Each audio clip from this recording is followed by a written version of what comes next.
Hello, Johnny. Hi there. Would you like to take a seat? Sure. The lie detector, or polygraph. How useful is it in detecting whether someone is lying? Is it possible to beat a lie detector? That's what Johnny Phillips wants to find out. Lying is a stressful business. The natural physiological reactions to telling a big fat whopper is that your pulse quickens, you breathe faster, and you start to sweat. Polygraphs work by detecting these changes, so any spike on the chart can indicate stress and therefore the possibility of a lie. So, the key to deceiving a lie detector is to try and hide your real stress levels. 24 hours earlier, Johnny was in the lab with his friend Richard. When Richard wasn't looking, Johnny stole his games console. Can Johnny now hide his act of dishonesty from a polygraph? I was hooked up to it so that my breathing, skin conductivity, and blood pressure could be measured.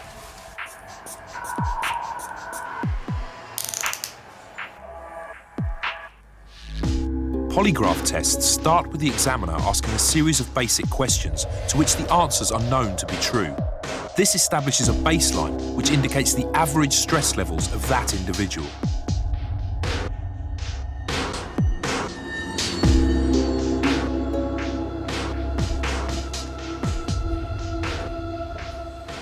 Now, one rumoured technique used by old spies was to put a drawing pin in their shoe.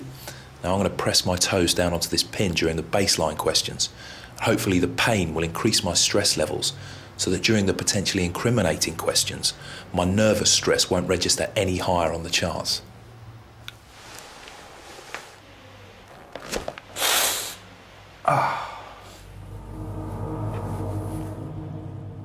Okay, I'm going to ask you a series of questions. I just need you to answer yes or no to each question. Are you known as Johnny? Yes. Is today Tuesday? Yes. Just keep perfectly still for me.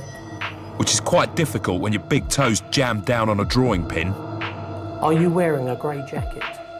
Yes. With the baseline questions over, it was time for the main interrogation to begin. I was also hoping another trick might fool the machine. Stress makes you sweat more, which increases your skin conductivity, putting telltale spikes on the graph. So earlier, I'd sprayed my fingers with antiperspirant to reduce the flow.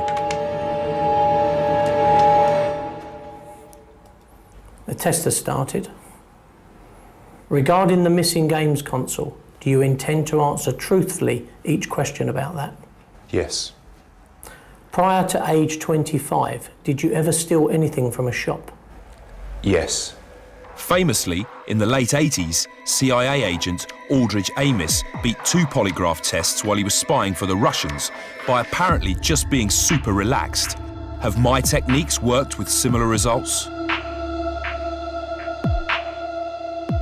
Prior to 2005, have you ever taken anything from a friend knowing you would not return it? No. Do you know where the missing games console is right now? No.